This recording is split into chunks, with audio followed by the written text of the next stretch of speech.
بسم الله الرحمن الرحيم. الحمد لله رب العالمين والعاقبة للمتقين والصلاة والسلام على أشرف الأنبياء والمرسلين نبينا محمد وعلى آله وأصحابه وأهل بيته والناس أجمعين. أما بعد، قال الله سبحانه وتعالى في القرآن المجيد والفرقان الحميد: قد أفلح من تزكى وذكر اسم ربه فصلى بل تؤثرون الحياة الدنيا والآخرة خير وأبقى إن هذا لفي الصحف الأولى صحف إبراهيم وموسى. رب اشرح لي صدري ويسر لي أمري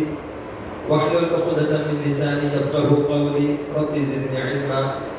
سبحانك لا علم لنا إلا ما علمتنا إنك أنت العليم الحكيم. اللهم انفعنا بما علمتنا وعلمنا ما ينفعنا وزدنا علما. معزز حاضرین، بزرگان دین، نوجوانان ملت، آج کی اس تزکیہ کلاس قسط نمبر 3 میں آپ تمام کا میں استقبال کرتا ہوں. اہلاً و سہلاً و مرحباً بکم. اور اللہ رب العالمین سے دعا کرتا ہوں کہ اللہ رب العالمین ہمیں دین کی سچی محبت اور علم کا شوق اور رغبت اور آخرت کی تیاری اور اس کی استعداد کی اللہ تعالیٰ ہمیں توفیق نصیب فرمائے. اور اللہ رب العالمین ہماری زندگی کو اللہ رب العالمین کی بندگی اور اس کی عبادت میں صرف کرنے اور گزارنے کے اللہ ہمیں توفیق دے. اور اللہ تعالیٰ ہمارے علم میں، ہمارے عمر میں اور ہمارے عمل میں برکت نصیب فرمائے. اور اللہ تعالیٰ ہمیں دین و دنیا کی جتنی بھی بھلائیاں ہیں اللہ تعالیٰ ان تمام بھلائیوں کو نصیب فرمائے. معزز حاضرین و سامعین کرام، آج کا جو یہ وقت ہے، یہ وقت جو ہم اللہ رب العالمین کے راستے میں فی سبیل اللہ کے لیے یہاں پر جمع ہوئے ہیں، ہماری زندگیوں کی ایک حسین ایک گھڑی ہے، لمحات ہے. اللہ رب العالمین بروز قیامت اگر سوال کرے کہ تم نے اپنے دین کے کاموں کے لیے یا دین کے علم کو حاصل کرنے کے لیے کیا کیا، تو ہم اللہ رب العالمین کے پاس اس بات کا جواب آسانی سے دے سکیں گے کہ اے اللہ، ہم نے تیرے دین کے علم کے لیے اپنی زندگی کے چند لمحات کو صرف کیا تھا. تو اللہ رب العالمین ہمارے میزان حسنات میں ان تمام نیکیوں کو اکجا کرے گا، جمع کرے گا، اکٹھا کرے گا. تو یہ ہماری زندگیوں کے ایک اچھے لمحات ہیں جو آج ہم اس مجلس کے اندر بیٹھے ہوئے ہیں، شریک ہوئے ہیں، مشارکت کیے ہوئے ہیں. چونکہ آج کی جو کلاس ہے اس کا کوئی مستقل عنوان نہیں. آپ نے رسائل اور میسیجز میں دیکھا ہوگا کہ تزکیہ کلاس کے نام سے یہ تمام کلاسیں انجام دی جا رہی ہیں. تزکیہ کا مطلب ہوتا ہے اپنے آپ کو پاک کرنا، اپنے نفس کو پاک کرنا. نفس جو ہوتا ہے نا، وہ نفس 3 قسموں کا ہوتا ہے، جیسا کہ اللہ رب العالمین نے قرآن مجید کے اندر ارشاد فرمایا کہ نفس امارہ ہوتا ہے، نفس لوامہ ہوتا ہے، نفس مطمئنہ ہوتا ہے. اور اگر پرٹیکولر نفس کہا جائے تو ہمارا اس سے دل مراد ہے، کیونکہ اللہ کے نبی کریم صلی اللہ علیہ وسلم نے ارشاد فرمایا: الا ان فی الجسد مضغہ اذا صلحت صلح الجسد كله واذا فسدت فسد الجسد كله الا وهي القلب. اللہ کے نبی نے فرمایا کہ تمہارے جسم کے اندر ایک ٹکڑا ہے، اگر وہ ٹکڑا گوشت کا جو لوتھڑا ہے، مضغہ، اللہ کے نبی کریم صلی اللہ علیہ وسلم نے کہا کہ ایسا ٹکڑا جس کے اندر ہڈی نہیں ہوتی، تو تمہارے یعنی جسم کے اندر ایک گوشت کا ٹکڑا ہے. اذا صلحت، جب وہ صحیح رہے تو تمہارے پورے کے پورے اعضاء صحیح رہیں گے. اگر وہ بگڑ جائے تو تمہارے پورے کے پورے اعضاء بگڑ جائیں گے. الا وہی القلب، اللہ کے نبی کریم صلی اللہ علیہ وسلم نے فرمایا خبردار وہ دل ہے. تو دل انسانی جسم کا یہ بادشاہ کہا گیا، اس کو رئیس کہا گیا یا بڑا کہا گیا یا لیڈر کہا گیا. اور ہر لحاظ سے انسانی جسم کے اندر یہ بہت ہی مین پارٹ ہے.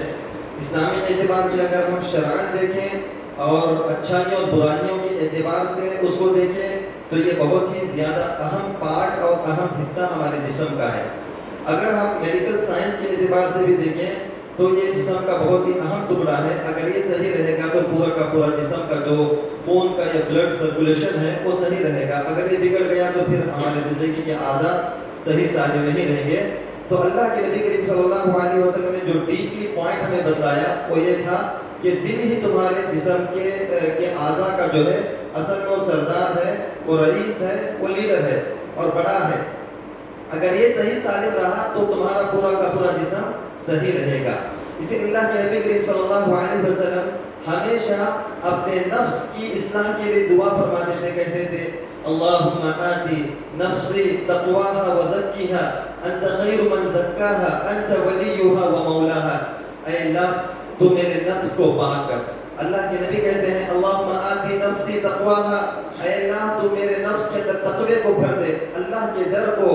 اللہ کی خشیت کو, خوف کو بھر دے. وزکیها, اے اللہ تو اس نفس کو پاک کر. انت خیر من زکاها, تو ہی سب سے بہترین پاک کرنے والا ہے. انت ولیها ومولاها, تو اے اللہ ہمارا ولی اور تو ہی ہمارا مددگار ہے. یہ اللہ کے نبی کریم صلی اللہ علیہ وسلم اپنے نفس کے لیے دعا کرتے تھے, جبکہ اللہ کے نبی کریم صلی اللہ علیہ وسلم کے متعلق خود اللہ رب العالمین فرماتا ہے سورۃ الفتح کے اندر انا فتحنا لك فتحا مبینا لیغفر لك اللہ ما تقدم من ذنبك وما تأخر. اے اللہ کے نبی کریم صلی اللہ علیہ وسلم ہم نے آپ کے اگلے اور پچھلے گناہوں کو معاف کر دیا. اللہ کے نبی جو ہے پاک تھے, معاف کیے ہوئے تھے. اللہ کے نبی کریم صلی اللہ علیہ وسلم اتنے پاک تھے کہ خود کہتے ہیں واللہ اللہ کی قسم میں تم میں سب سے زیادہ تقوی اختیار کرنے والا اور اللہ رب العالمین سے ڈرنے والا ہوں. اللہ کے نبی یہ کہتے, پھر یہ دعا پڑھتے اللہم آتی نفسی تقواها وزکیها, اے اللہ تو میرے نفس کو پاک فرما. تو ہمیں اور آپ کو اس دعا کا اہتمام کتنی مرتبہ کرنا چاہیے, اپنے نفس کا, اپنے دل کا محاسبہ کتنی مرتبہ کرنا چاہیے. تو یہ نفس جو اللہ رب العالمین نے ہمارے جسم کے اندر رکھا ہے, انسانی باڈی کے اندر, انسانی جسم کے اندر بہت ہی اہمیت کا حامل ہے. اس کی قیمت, اس کی اہمیت بہت ہی بڑی ہے. اور اللہ رب العالمین نے فرمایا, اگر یہ اللہ کے نبی کریم صلی اللہ علیہ وسلم نے فرمایا اگر یہ صحیح سالم ہے تو تمہارا پورا کا پورا جسم صحیح سالم ہے, اگر یہ بگڑ گیا تو تمہارا جسم بگڑ گیا. تو میرے بھائیو, اللہ رب العالمین دوسری جگہ قرآن مجید کے آخری سورت کے اندر فرماتا ہے الذی یوسوس فی صدور الناس من الجنۃ والناس, جو تمہارے سینوں کے اندر وسوسہ ڈالتا ہے. سینے سے مراد آپ جانتے ہیں یہ سینہ ہے, یہاں سینے سے مراد آپ کے دلوں کے اندر وسوسہ ڈالتا ہے. جو انسان کے دل کے اندر جو برے خیالات آتے ہیں اس کی جگہ جو ہے دل ہے, چاہے اچھے خیالات آئیں یا برے خیالات آئیں اس کی جگہ دل ہے. تو یہ دل جس کو نفس کہا گیا ہے, یہ نفس جو ہے 3 قسموں کا ہے. اللہ رب العالمین نے سورہ یوسف کے اندر فرمایا کہ نفس امارہ, نفس امارہ وہ نفس ہے جو انسان کو برائیوں کے اوپر آمادہ کرتا ہے, برائیوں کی طرف لے کر جاتا ہے, یا برائی اس کو اچھی لگتی ہے. ہم دیکھتے ہیں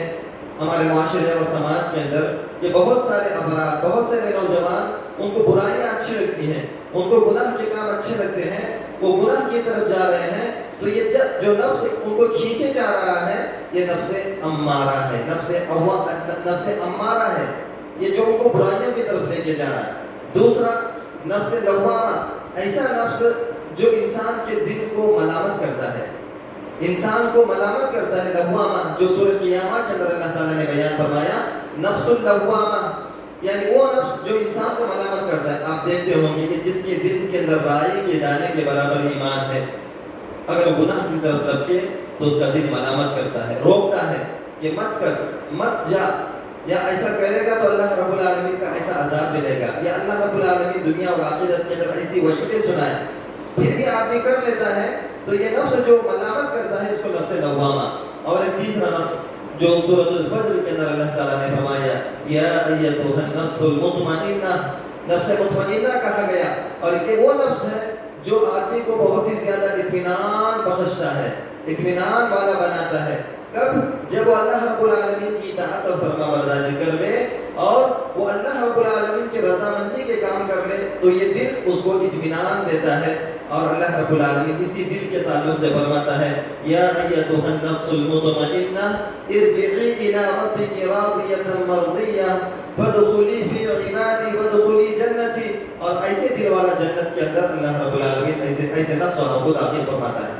تو الغرض کہنے کا مطلب یہ ہے کہ ان 3 ہفتوں سے ہم لوگ کافی ساری باتیں اپنے تزکیے کے تعلق سے سن رہے ہیں کہ ہم دنیا کے اندر کیسے جئیں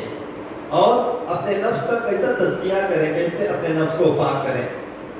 تو انہی کے متعلق ہمارے کئی موضوعات آپ پچھلے دروس کے اندر سن چکے ہیں، جو ہمارے نفس کے اندر ایمان کیسے داخل ہوگا، ہمارا جو ہے ایمان کیسے بڑھے گا، ہمارا ایمان کیسے زیادہ ہوگا، اس تعلق سے کافی ساری آپ نے باتیں ہمارے طرف سے سنی ہیں کتاب و سنت کی روشنی میں۔ تو یہ نفس، اس کو پاک کرنے کی ضرورت ہے، اس کو صاف کرنے کی ضرورت ہے، اور جو آدمی اس نفس کو پاک کر لے گا وہ آدمی حقیقت میں کامیاب ہے، کامیاب ہے، کامیاب ہے۔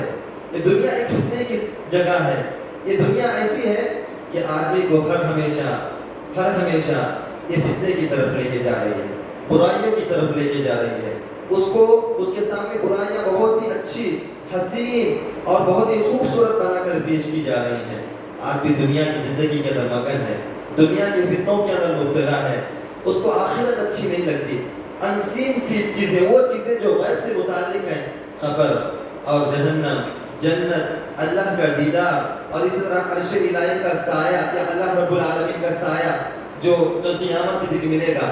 جنت کی نعمتیں، جہنم کے عذابات، اس کا بندے کو جو تصور نہیں ہے، کیونکہ یہ غیب سے متعلق ہے۔ جو چیزیں وہ دیکھتا ہے، مادھی چیزیں جس کو کہا جاتا ہے، جو دکھنے والی ہے، جو ہاتھ سے پکڑے تو وہ جو محسوس ہونے والی ہے، ایسی چیزوں کی طرف بندہ لپک رہا ہے۔ تو یہ کیوں ہے، کیا وجوہات ہیں، اس کا کیا علاج ہے، انشاءاللہ ہم لوگ آج کے اس درس کے اندر مختصراً سننے کی کوشش کریں گے انشاءاللہ۔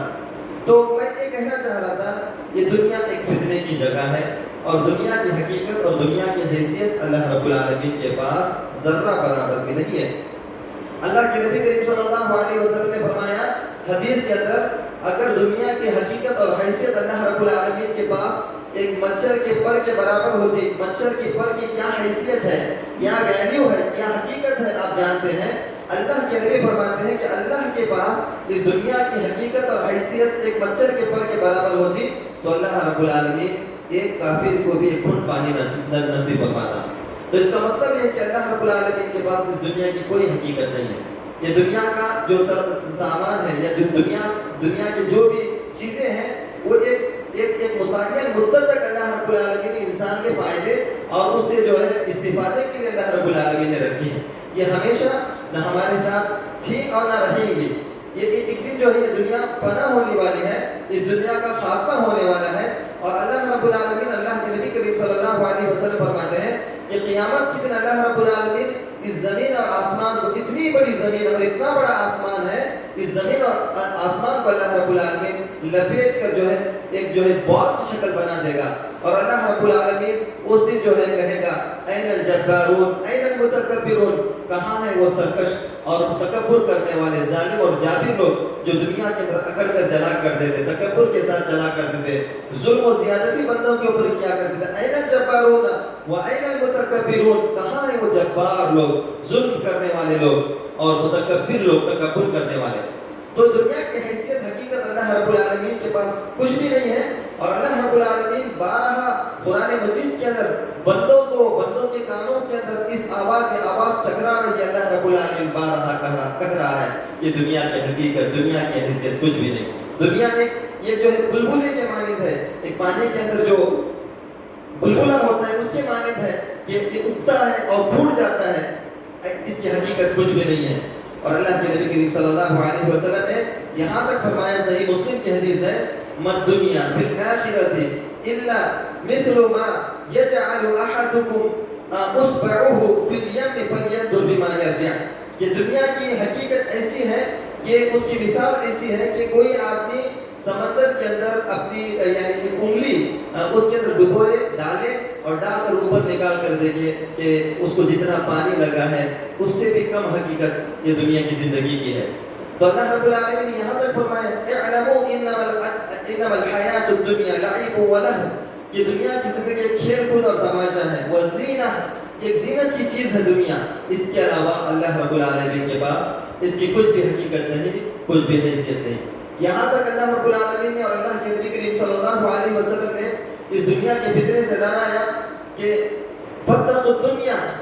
یہ تم دنیا سے بچو، دنیا سے ڈرو، اس کا مطلب یہ نہیں کہ آدمی اپنے بیوی بال بچوں کو چھوڑ کر اپنی تجارت کو چھوڑ کر صرف جو ہے دین کا بن جائے، یہ نہیں ہے۔ اللہ رب العالمین سورۃ الجمعہ کے اندر ارشاد فرماتے ہیں کہ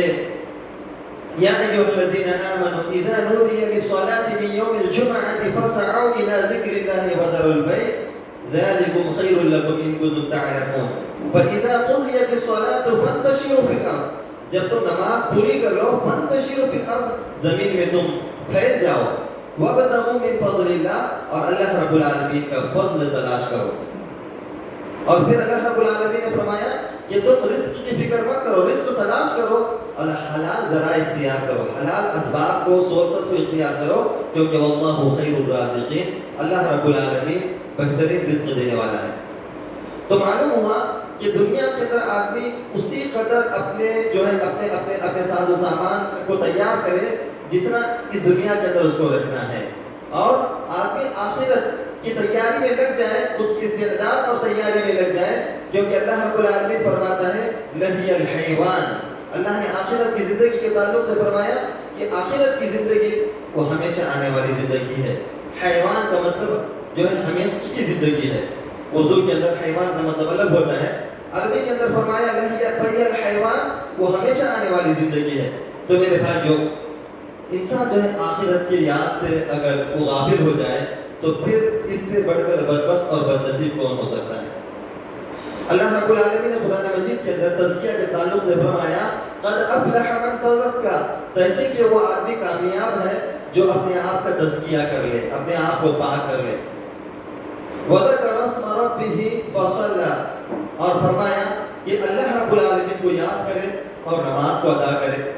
پھر اللہ رب العالمین نے انسان کے نیچر اور انسان کی طبیعت کا ذکر فرمایا، کہا بل تؤثرون الحیات الدنیا،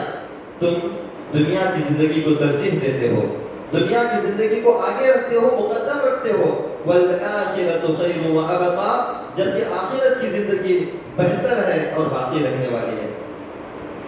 ان ھذا لفی الصحف الاولی، اور یہی چیزیں پہلے صحیفوں کے اندر اللہ رب العالمین نے بیان فرمائی۔ صحف ابراہیم و موسیٰ، جو اللہ رب العالمین نے ابراہیم اور موسیٰ علیہ السلام پر صحیفے نازل کیے تھے،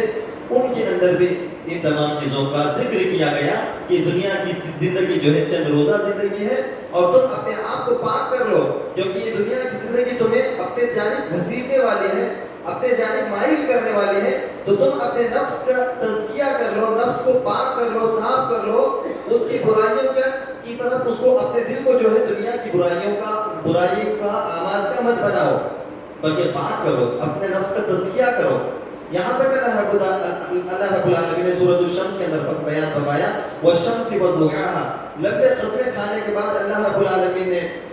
جو ہے سورج کی اور چاش کی اور اسی طرح بہت ساری قسمیں اللہ رب العالمین نے بیان فرمائے۔ قد افلح من زکاها، اللہ رب العالمین نے فرمایا وہ آدمی کامیاب ہے جو اپنے آپ کا تزکیہ کر لے، اپنے آپ کو جو ہے پاک کر لے۔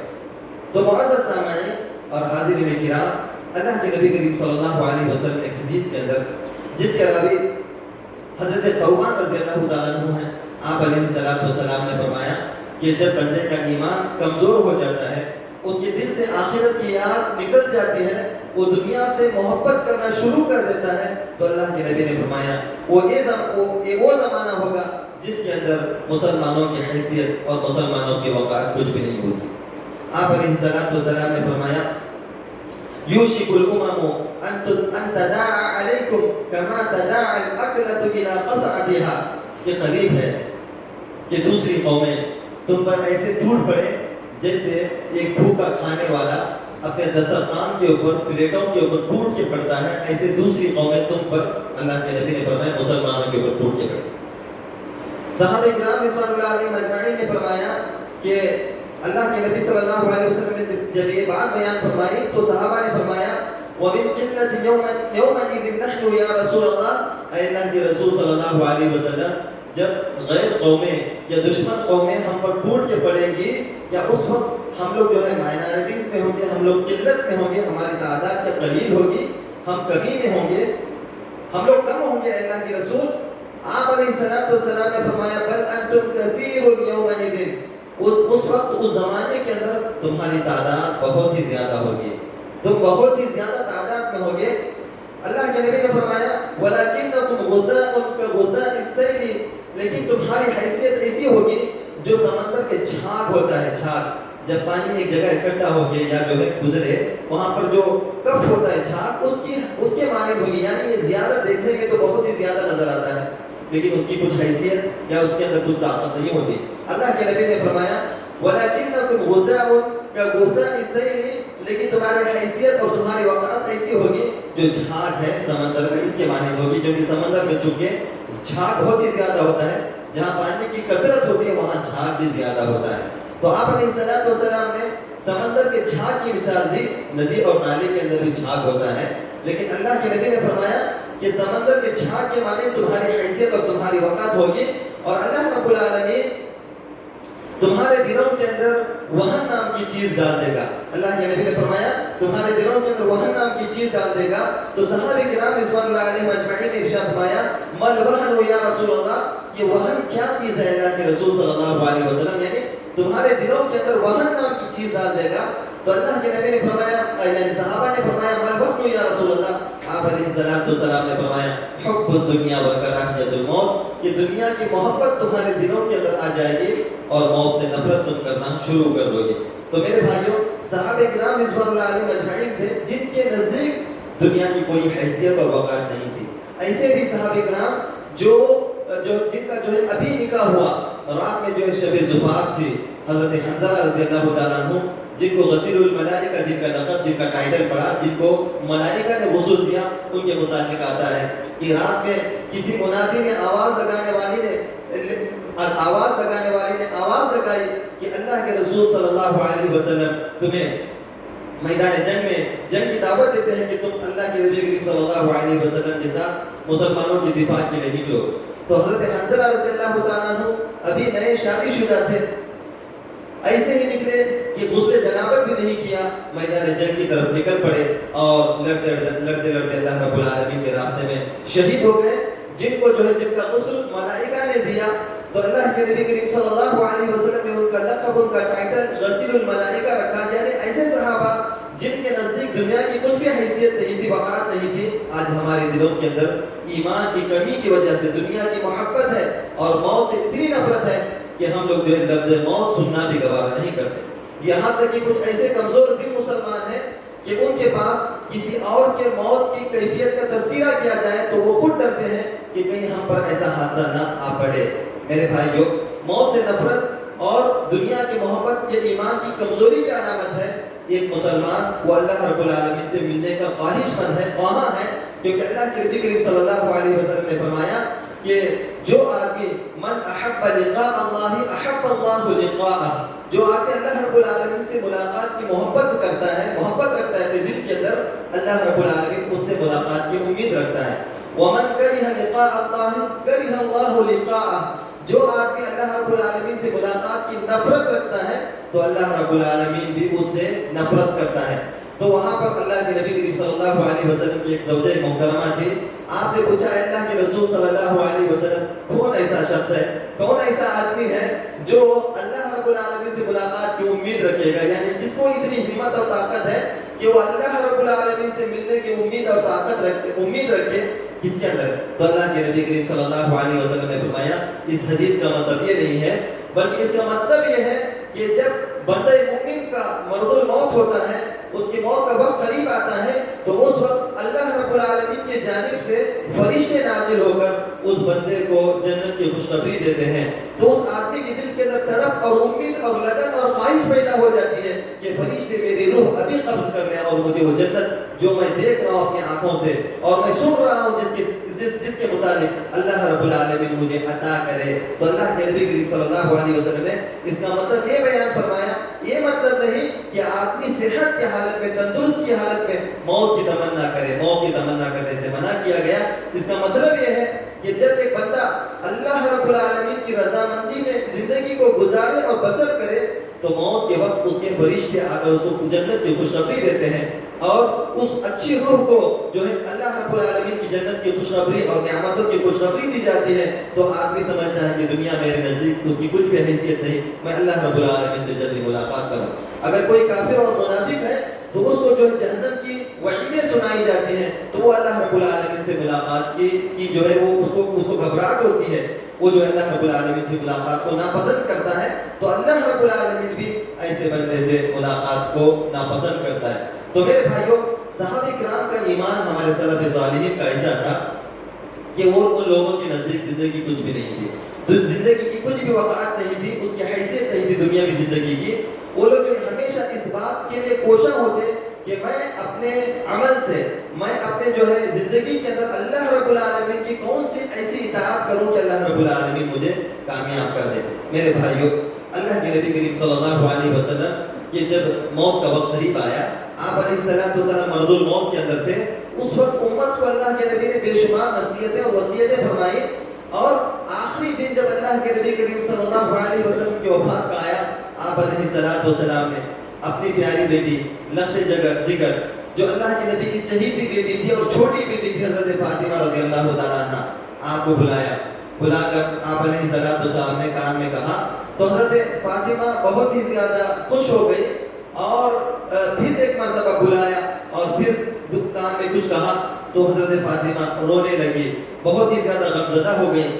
انتقال کے بعد اللہ کے نبی کریم صلی اللہ علیہ وسلم کی وفات کے بعد مائیں عائشہ صدیقہ رضی اللہ تعالیٰ عنہ سوال کرتے ہیں حضرت فاطمہ سے کہ اللہ کے نبی کریم صلی اللہ علیہ وسلم نے قبل از موت سے قبل تم سے کیا کہا جس کی وجہ سے تم ایک دم خوش ہو گئی اور ایک دم ناراض ہو گئی اور تمہیں غم ہو گیا؟ تو حضرت فاطمہ رضی اللہ تعالیٰ عنہ نے کہا کہ اللہ کے نبی کریم صلی اللہ علیہ وسلم نے پہلی دفعہ جو مجھے کہا وہ یہ تھا کہ اے فاطمہ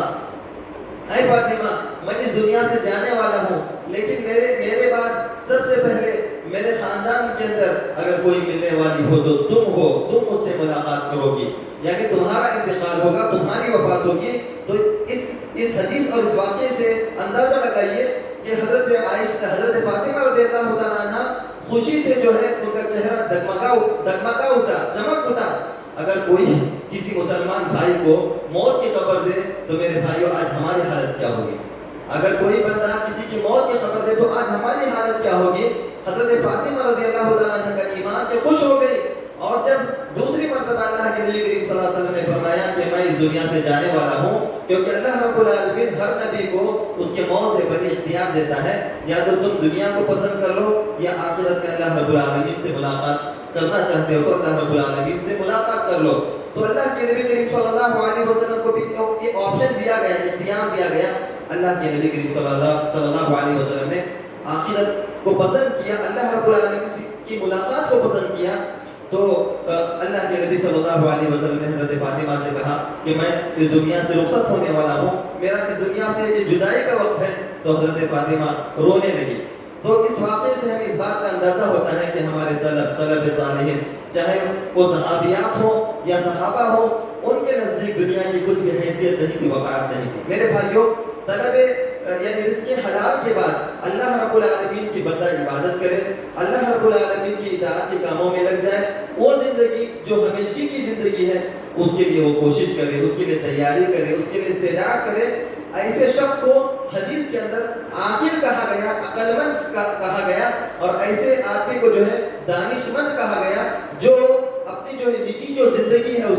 اس زندگی کو ایک اچھے طریقے اور سلیقے سے گزارنے کے بعد وہ اپنے آپ کو جو ہے اللہ رب العالمین کے حوالے کرتا ہے، ایسے آدمی کو عقل مند کہا گیا۔ اور حدیث کے ورڈ جو ہے الکیس من دان نفسہ، الکیس کہا گیا، یعنی وہ عقل مند ہے جو اپنے آپ کو، اپنے نفس کو جو ہے اللہ کی عبادت کے اندر لگاتا ہے۔ تو اس کا مطلب یہ ہے کہ رزق حلال یہ بھی اللہ رب العالمین کی عبادت ہے، اس کے بعد جو ہے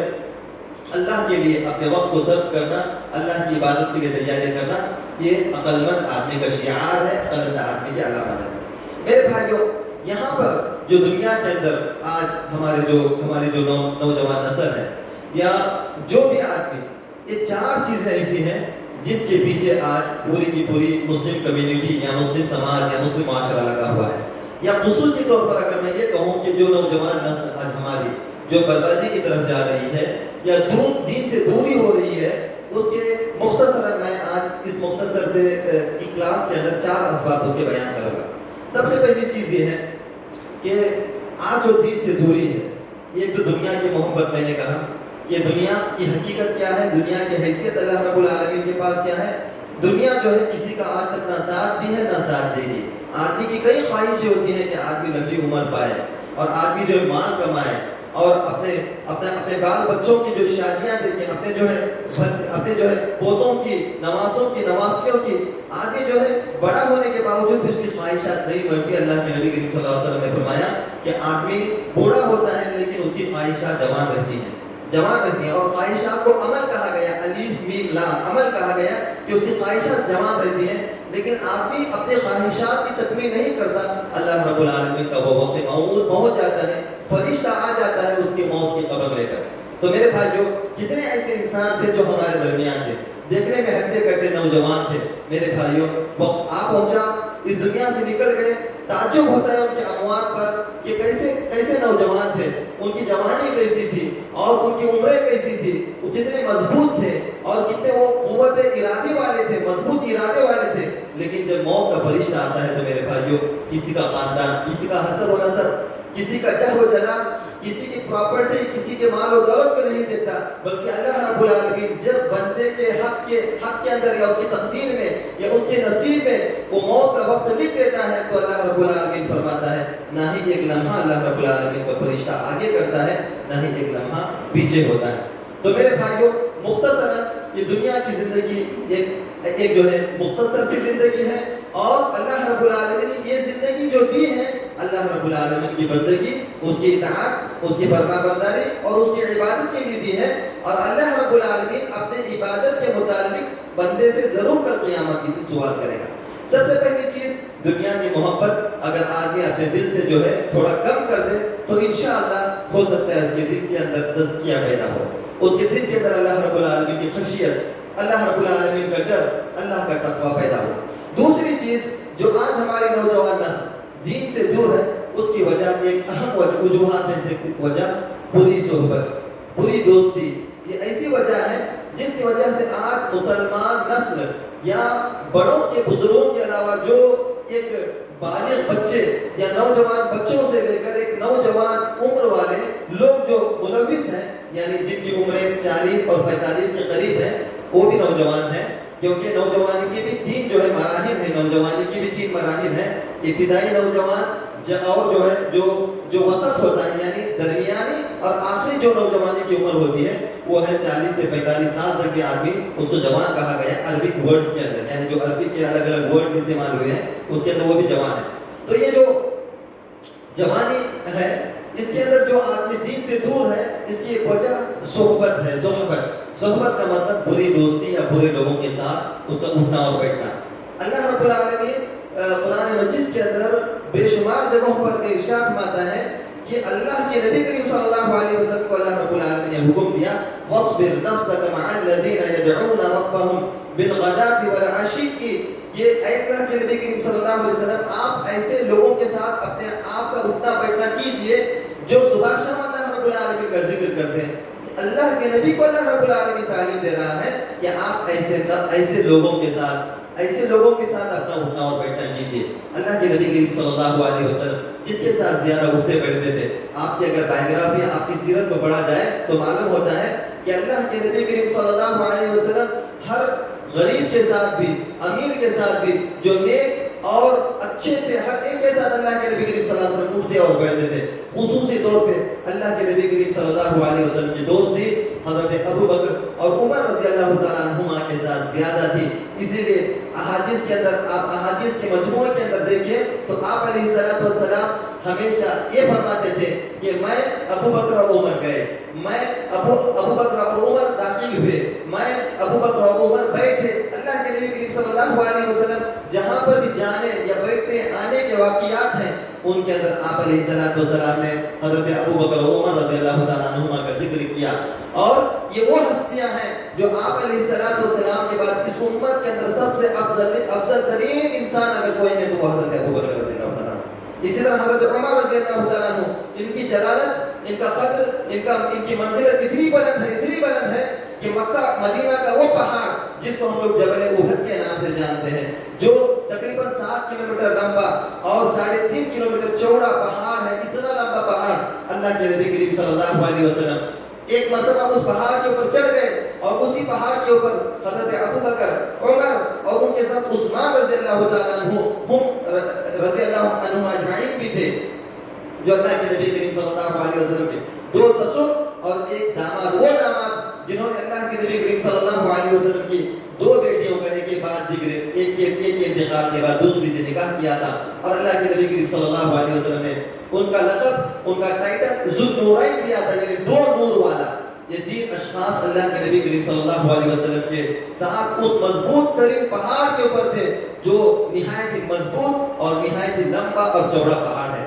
ان کا ایمان، ان کی جلالت، ان کا تقوی، ان کی قدر و منزلت دیکھیے کہ احد پہاڑ کے اوپر جب یہ لوگ چڑھ گئے تو احد پہاڑ یہ ہلنے لگا ان کی تقوی اور ان کی رتبے اور منزلت کی وجہ سے۔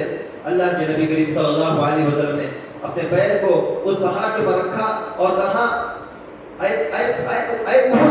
خاموش ہو جاؤ، رک جاؤ، کیونکہ اس کے اوپر ایک نبی اور ایک صدیق اور دو شہید ہیں۔ اللہ کے نبی نے فرمایا ایک نبی اور ایک صدیق اور دو شہید ہیں۔ اس حدیث سے اللہ کے نبی کریم صلی اللہ علیہ وسلم نے پہلے ہی بتلا دیا تھا کہ دو شہید ہیں، یعنی ان کا انتقال حالت شہادت میں ہوگا۔ اور حضرت عمر رضی اللہ تعالیٰ عنہ ہمیشہ یہ دعا بھی کرتے تھے، اللہم ارزقنی شہادتا فی سبیلک، اللہم ارزقنی شہادتا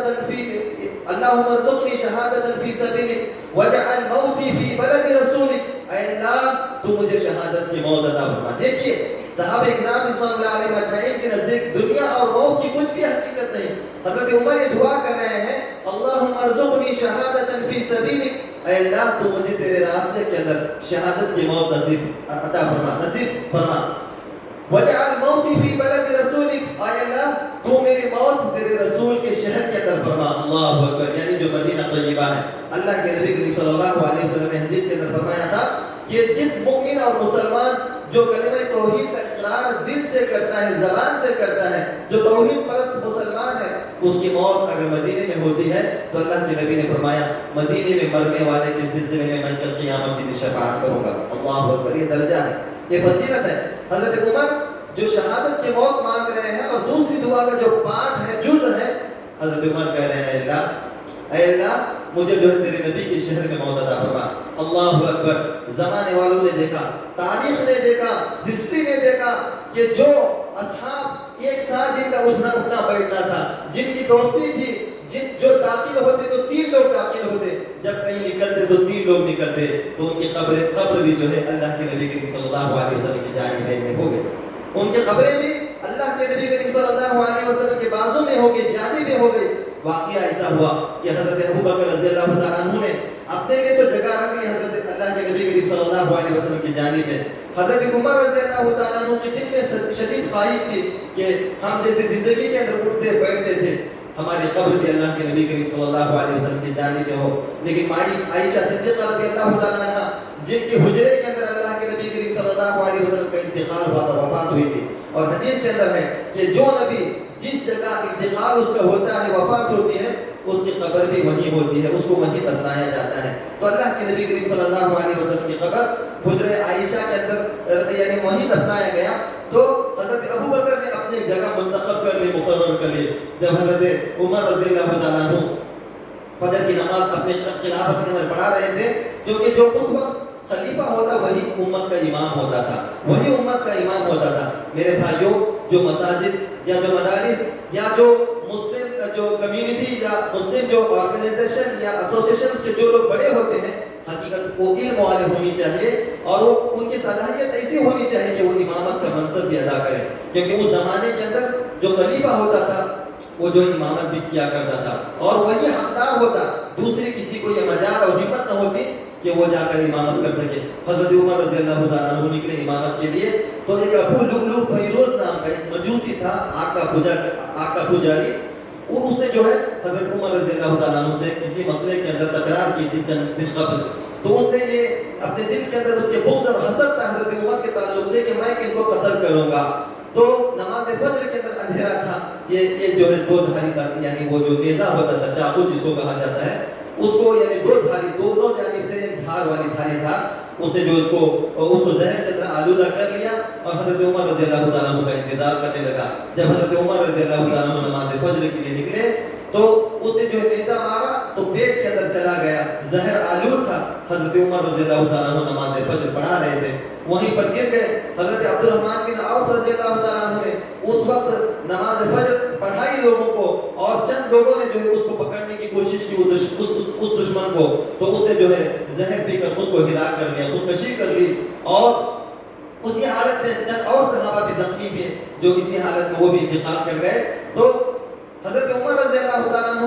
جب طبیب کے پاس، ڈاکٹر کے پاس لے جایا گیا تو اس نے جو دودھ ڈالا ان کے منہ میں تو پیٹ کے ذریعے سے باہر نکل گیا۔ تو حضرت عمر رضی اللہ تعالیٰ عنہ سے کہا گیا کہ یہ آپ کا آخری وقت ہے، اس کے بعد یعنی کوئی زندگی کی رغبت آپ کے اندر نظر نہیں آ رہی ہے۔ تو حضرت عمر رضی اللہ تعالیٰ عنہ کی خواہش دیکھیے، حضرت عمر رضی اللہ تعالیٰ عنہ نے اپنے اس بیٹے کو عبداللہ بن عمر رضی اللہ تعالیٰ عنہ، او ہونہار بیٹا جو زیادہ حدیثیں جس نے حفظ کی تھی، حضرت عبداللہ بن عمر امت کے بہت بڑے علماء میں شمار ہوتا ہے، صحابہ کرام کے اندر بہت بڑے عالم، ان کو جو ہے تصور کیا جاتا ہے، ان کا شمار ہوتا ہے۔ تو حضرت عبداللہ بن عمر اپنے بیٹے کو بھیجا، جا کر کہو ماں عائشہ سے کہ حضرت عمر کی خواہش ہے کہ جو جگہ تم نے اپنے نفس کے لیے منتخب کی ہے وہ اس دوست کے لیے دے دیں، ہبا کر دیں، وہ ہدیے میں دے دیں، جو دوست زندگی کے حالات میں اللہ کے نبی کریم صلی اللہ علیہ وسلم کے ساتھ ان کا اٹھنا تھا، بیٹھنا تھا۔ حضرت عائشہ نے اپنے جگر پر ہاتھ رکھا، کہا کہ جب حضرت عمر جیسے جلیل القدر آدمی، وہ شخص جن کے جو امت کے نبی کا اتنا بڑا رتبہ ہے، مرتبہ ہے، وہ شخص جب مجھ سے پوچھتا ہے تو میں اپنے آپ کو جو ہے اپنے آپ کی اس جگہ کو قربان کر دیتی ہوں۔ اور پھر حضرت عمر کو انہوں نے دے دیا۔ کہنے کا مطلب یہ ہے کہ اللہ کے نبی کریم صلی اللہ علیہ وسلم کی دوستی حضرت ابوبکر و عمر سے تھی، تو بہت ہی زیادہ اخیار تھے، نیک لوگ تھے۔ اسی طرح اگر آپ لوگ دیکھیں صحابہ کرام کے اندر، سلف صالحین کے اندر دوستیاں اگر آپ لوگ دیکھیں، حضرت امام شافعی رحمۃ اللہ علیہ، ان کی دوستی بہت ہی اچھے لوگوں کے ساتھ تھی، جس کی وجہ سے وہ امت کے امام بن گئے۔ چار جو ائمہ جو مشہور و معروف ہیں ان میں سے حضرت امام شافعی رحمۃ اللہ علیہ بھی ہیں۔ اسی طرح میرے بھائیوں، اگر بری صحبت کے نظر سے آپ دیکھیں تو فرعون کا دوست وہ کون تھا؟ حامان بھی فرعون کے ساتھ اٹھتا بیٹھتا تھا، جس کو اللہ رب العالمین نے زمین کے اندر دھسا دیا، اور وہ دھستا ہی جائے گا اپنے مال کے ساتھ۔ تو برے لوگوں کی صحبت آدمی کو برا بنا دیتی ہے، اچھے لوگوں کی دوستی آدمی کو اچھا بنا دیتی ہے۔ اسی طرح اگر آپ دیکھیں بہت سارے گھرانے مسلمانوں میں ایسے ہیں، ان کے گھر کا رہنا سہنا، ان کے گھر کا انوائرمنٹ اور ماحول اچھا ہے، لیکن باہر بچہ بگڑ رہا ہے، ماں باپ اس کی خبر نہیں ہے۔ میرے بھائیوں، ایسا بھی ہوتا ہے کہ ہم اپنے آپ میں اتنا جو ہے اعتماد ہوتے ہیں کہ میری اولاد اچھی ہوگی، یا میری جو تربیت ہے، میری تربیت کے اوپر اتنا مجھے بھروسہ ہے کہ میری اولاد نہیں بگڑے گی۔ لیکن میرے بھائیوں، باہر کی دوستی اس بچے کو بگاڑ دیتی ہے، اس کو برا بنا دیتی ہے۔ اس کی ایک واضح مثال یہ ہے کہ حضرت نوح علیہ السلام کا جو بیٹا تھا، حضرت نوح علیہ السلام یہ اولو العزم انبیاء اور رسول میں سے ہیں، بڑے پیغمبروں میں سے ہیں، لیکن ان کا بیٹا ایک کافروں میں شمار تھا۔ حضرت نوح علیہ السلام کے قوم کے اوپر جب عذاب آیا، جب ان کا بیٹا پانی کے اندر ڈوب رہا تھا، حضرت نوح علیہ السلام کی دل کے اندر اپنے بیٹے کے متعلق رحم آیا، انہوں نے دعا کی، اے اللہ میرا بیٹا پانی کے اندر غرق ہو رہا ہے، ڈوب رہا ہے۔ تو اللہ رب العالمین نے نوح علیہ السلام کو نصیحت کی، کہا انی اعیدک ان تکون من الجاہلین، اے نوح تم ایسے شخص کے سلسلے میں سوال کرتے ہو جو حالت کفر میں ہے، حالت شرک میں ہے، جبکہ اللہ رب العالمین نے ایسے لوگوں کو عذاب میں مبتلا کیا، اللہ ان کو غرق کرنا چاہتا ہے اور تم ان کی نجات کے لیے دعا کرتے ہو۔ اور کہا انی اعیذک ان تکون من الجاہلین، سورہ ہود کی آیت ہے، اے نوح میں تمہیں نصیحت کرتا ہوں کہ تم بھی جاہلوں میں سے نہ ہو جاؤ۔ اللہ اکبر، اللہ تعالیٰ دھمکی آمیز خطاب کر رہا ہے نوح علیہ السلام سے۔ اسی لیے ایک فارسی شاعری کے اندر یہ کہا گیا کہ ایک فارسی کی جو شاعری ہے اس کے اندر کہا گیا، بسر نوح بابدا بنشست خاندان نبوتش گم شد، سگے اصحاب کہف روز چند پے نیکان گرفت مردم شد۔ کہا کہ نوح علیہ السلام کا بیٹا بسر نوح بابدا بنشست، جن کا اٹھنا بیٹھنا یعنی نشست جو ہوتی تھی ان کی اٹھنا بیٹھنا برے لوگوں کے ساتھ ہوتا تھا۔ میرے بھائی آپ اندازہ لگائیے نوح علیہ السلام نے اپنے بیٹے کی تربیت کے اندر کیا نہیں چھوڑا ہوگا، کتنی محنت نہیں کی ہوگی، لیکن ان کا اٹھنا بیٹھنا چونکہ برے لوگوں کے ساتھ تھا تو خاندان نبوتش گم شد، کہ وہاں سے نبیوں کا خاندان ہی اس کے بعد گم ہو گیا۔ نوح علیہ السلام کے خاندان میں کوئی نبی نہیں پیدا ہوا، جو بھی نبی اور رسول آئے وہ ابراہیم علیہ السلام کے خاندان سے آتے ہیں، پورے کے پورے۔ تو کہا کہ ان کے نبوت کا خاندان ہی گم ہو گیا، یعنی گل ہو گیا، ختم ہو گیا، کیونکہ بچہ جو ہے بروں کے ساتھ اٹھتا بیٹھتا تھا. کہا کہ بزر نوح باب دم نشست، خاندان نبوتش گم شد، سگے اصحاب کہف روزے چند پہ نیکا گرفت مردم شد. تو اللہ رب العالمین نے کہا مثال دی قرآن مجید کے اندر کہ نوح علیہ السلام کا لڑکا برے لوگوں کے ساتھ بیٹھتا تھا تو برا ہو گیا، اور اس نے جو ہے داغ ڈال دیا نبی کے خاندان کے اوپر. اور اللہ اکبر، ایسا نجس جانور اگر ایک مرتبہ برتن میں منہ ڈال دے تو حدیث کے اندر ہے کہ 7 مرتبہ اس کو دھویا جائے، 6 مرتبہ پانی سے اور 1 مرتبہ صابن یا مٹی سے دھویا جائے. کتا، اللہ رب العالمین نے اس کتے کی تعریف فرمائی، کہا کہ بسر نوح، کہا سگے اصحاب کہف روزے چند، یعنی جو کہف والوں کا کتا تھا وہ چند لوگوں کے ساتھ، نیک لوگوں کے ساتھ پیچھے پیچھے گئے. اللہ اکبر، دیکھیے ایک جانور کن کے ساتھ گیا؟ نیک لوگوں کے ساتھ، وہ کہف کے نوجوانوں کے ساتھ گیا، اور اللہ رب العالمین نے اس کا ذکر قرآن مجید کے اندر کیا. اللہ اکبر، سبحان اللہ، کتنی بڑی چیز ہے. کتا نجس جانور ہے، ناپاک ہے، ایک مرتبہ منہ ڈالے تو 7 مرتبہ دھونا پڑتا ہے، لیکن نیک لوگوں کے ساتھ گیا، کہف کے غار کے اندر گیا، انہی کے ساتھ سویا. وَكَلْبُهُمْ بَاسِطٌ ذِرَاعَيْهِ بِالْوَصِيدِ، اللہ رب العالمین نے کہا سَيَقُولُونَ ثَلَاثَةٌ رَابِعُهُمْ